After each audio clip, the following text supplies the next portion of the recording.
if you start with the premise that we are all, first and foremost, vibration, and that we are far more communicating with one another through our vibrational conversation than we are in any other way.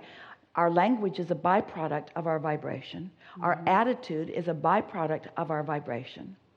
Our body language is a byproduct of our vibration. But our vibration is truly the true essence of who we are. So as you're interacting with people, not trying so hard to hear their words or to analyze or interpret their body language, but allowing law of attraction to present to you those who are of a similar vibration, because that's why they're coming. Sure. Then you're able to have a clear communication regardless of what language you are using.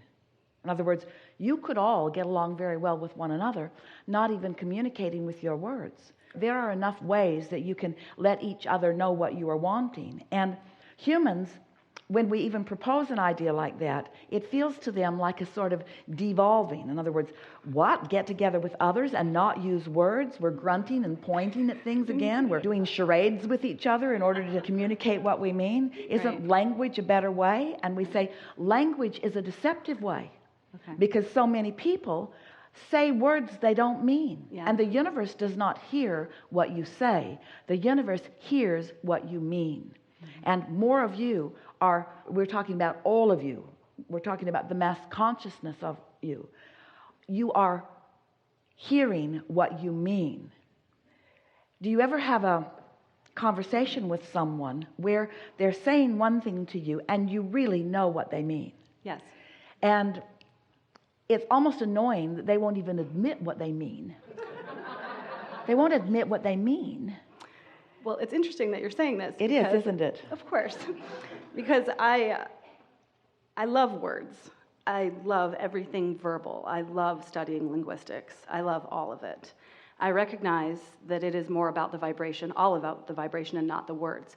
But I frequently have conversations with my Abraham friends who are saying to me literally, I know I'm using the wrong word and you like words.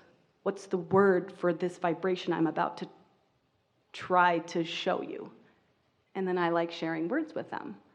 And I feel like there's more coming along on that. But it's not more words, it's less words. And that's what you're reaching for here. You are wanting to communicate. When we're talking about unconditional love, isn't it easy to think about unverbal love?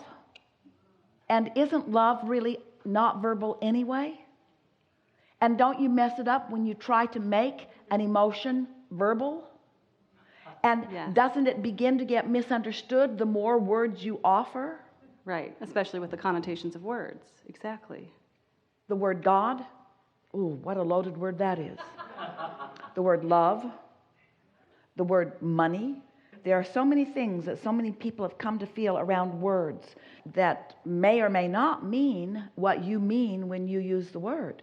So what you're reaching for here, or at least what we really want to insert into the conversation at this point, is that if you start with the feeling, if you start with knowing what you're reaching for in terms of the feeling, and you allow the words to come as inspiration, then the words will always be right.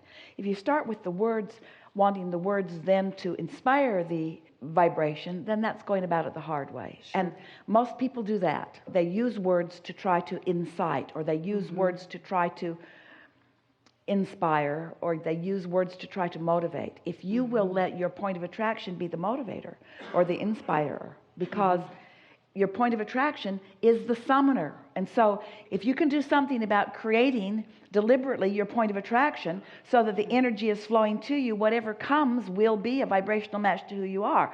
And then you can use your words descriptively rather than creatively.